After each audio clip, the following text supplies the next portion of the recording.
जय श्री राम दोस्तों। सब सुख लहे तुम्हारी सरना, तुम रक्षक काहू को डरना। हनुमान जी एक ऐसे देव हैं जिनको अगर आप कोई बड़ी चीज़ करने की ज़रूरत नहीं है, सरल भक्ति से भी आप प्रसन्न कर सकते हैं। इतना ही बस आपको करना है कि आप की जो जुड़ाव है वो सच्ची होनी चाहिए। पूरी श्रद्धा और विश्वास के साथ आप उनको अपने जीवन की डोर जो है वो दे दीजिए और खुद को सरेंडर हो कर दीजिए उनके चरणों में। फिर आप देखिए कि आप कैसे आपकी जो ज़िंदगी है वो एक अच्छे मोड़ ले लेगी। और कई लोगों के साथ ऐसा भी हुआ है कि 360 डिग्री उनकी ज़िंदगी जो है वो चेंज हुई है, बस एक सरल भक्ति करने से। आपको ये जो उपाय है पूर्णिमा के दिन करनी है। अभी जो पूर्णिमा आ रही है, शरद पूर्णिमा, उस दिन बोलते हैं कि अमृत की वर्षा होती है। इस दिन आप खीर बनाकर, चावल की जो खीर होती है उसको बनाकर उसमें आप हरी इलायची जो है वो ज़रूर से डालिएगा। साथ ही आपने केसर भी उसमें थोड़ा सा डालना है। और शाम के टाइम में आपको वो चांद की रोशनी में रखना है। लेकिन सुबह में आपको करना क्या है, ब्रह्म मुहूर्त में आप 3 से 5 बजे के टाइम पे उठ जाएंगे। नहा धोकर आपने आपके मंदिर में बैठ जाना है, ठीक है। और वहाँ पे आपको अखंड दिया लगाना है, ठीक है। हनुमान जी की मूर्ति है, फोटो है उनके सामने। और साथ ही आपने एक जल का पात्र रखना है और एक गिलास में भी पानी रखनी है, ठीक है। अब आप भोग के लिए गुड़ चने का भी भोग लगा सकते हैं हनुमान जी को। उसके बाद आपने थोड़ा सा जल लेकर संकल्प लेना है।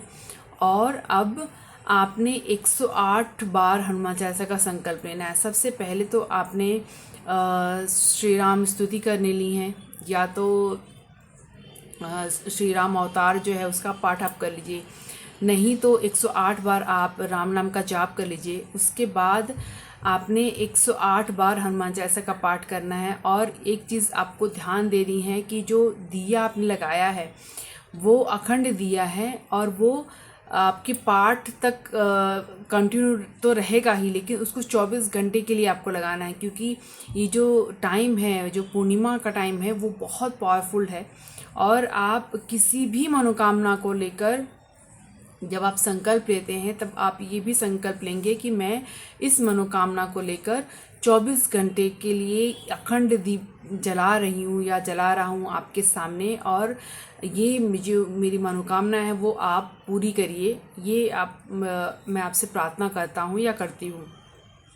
फिर आप देखेंगे कि आपकी जो भी इच्छा है वो कैसे 24 घंटे के अंदर अंदर पूरी हो जाती है। साथ ही आपको क्या करना है, एक आपने पीपल का पत्ता लेना है, ठीक है। और पीपल के पत्ते पे आपने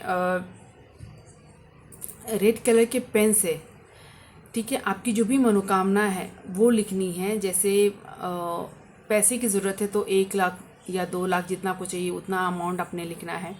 कर्ज के लिए परेशान है तो आपने कर्ज लिखना है, इतने का आपके ऊपर कर्ज है वो। शत्रु के लिए परेशान है तो शत्रु लिखना है, उनका नाम अगर पता है तो उनका नाम लिखिए। शादी के लिए लिख रहे हैं तो आप मेरी शादी, या और किसी मनोकामना को लेकर किसी बीमारी के लिए लिख रहे हैं तो उस बीमारी का नाम आपने उस पर लिख देना है, ठीक है। और जब आप संकल्प लेकर पाठ कर रहे हैं उसके पहले आपने लिखकर हनुमान जी के पास उस पत्ते को रख देना है। आपको एक चीज़ और ध्यान देनी है, जो पीपल का पत्ता है वो कटा नहीं होना चाहिए, कहीं उसमें छेद वगैरह ना हो, अच्छा होना चाहिए। लेकिन आपको उस पत्ते को तोड़ना भी नहीं है, गिरे हुए पत्ते ही आपको लाने हैं, ठीक है। पत्ता ज़्यादा सूखा नहीं होना चाहिए क्योंकि अगर आप लिखेंगे तो वो लिखने के उसमें फट सकता है, तो इस चीज़ का आपने ध्यान देना है, ठीक है। जब आपका ये संकल्प पूरा हो जाए, जब ये आपका पाठ पूरा हो जाए, उसके बाद आपने लास्ट में हनुमान जी की आरती करनी है, ठीक है। उसके बाद आपने जो भोग रखा है प्रसाद आपने गुड़ चना, वो सबको बांटकर आपने भी लेना है। जो पानी आपने रखी है वो खुद के लिए, अगर आप संकल्प लिया है आपने तो वो खुद ही पीना है और किसी को नहीं देना है। उसके बाद आपने वो जो पीपल का पत्ता है उसको आप वहीं पर रहने देंगे, ठीक है। अगर आपने सुबह में संकल्प लिया है ब्रह्म मुहूर्त में तो दिन मतलब पूरा दिन रात आप वहीं पे रहने देंगे। अगर रात में आपने संकल्प लिया है 9 से 11 के बीच में भी आप संकल्प ले सकते हैं। उसके बाद आपने सुबह के दिन दूसरे दिन आपने उस पत्ते को लेना है और उस पर वाइट कलर की बर्फ़ी रखनी है, ठीक है। और वो ले जाकर आसपास कहीं भी पीपल का जो पेड़ है वहाँ पर ले जाकर आपने वो जो लिखा हुआ साइड है वो ऊपर की तरफ होना चाहिए, उसके ऊपर आपने बर्फ़ी रखनी है वाइट कलर की, और वो ले जाकर पीपल के पेड़ के यहाँ पे आपको रख के आ जाना है, ठीक है। और आपकी जो भी इच्छा मनोकामना है वहाँ पर भी आपने जो पीपल का पेड़ है वहाँ पे आपने प्रार्थना करनी है और उनसे आपकी जो इच्छा आपकी है वो उसको पूरे करने की प्रार्थना आप करिए और घर वापस आ जाइए। उसके बाद शाम में आपने एक सरसों का तेल का दीपक तैयार करना है और वो ले जाकर आपने पीपल के पेड़ के यहाँ पे जलाकर आना है।